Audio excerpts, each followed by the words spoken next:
ତାର ମୁହଁ କାଟି ଦେଇଛୁ,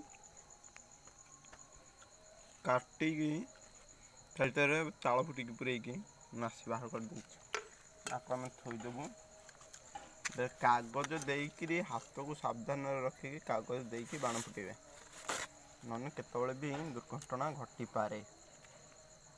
ହାତରେ ଆଘାତ ହୋଇପାରେ। ଧୀରେ ଧୀରେ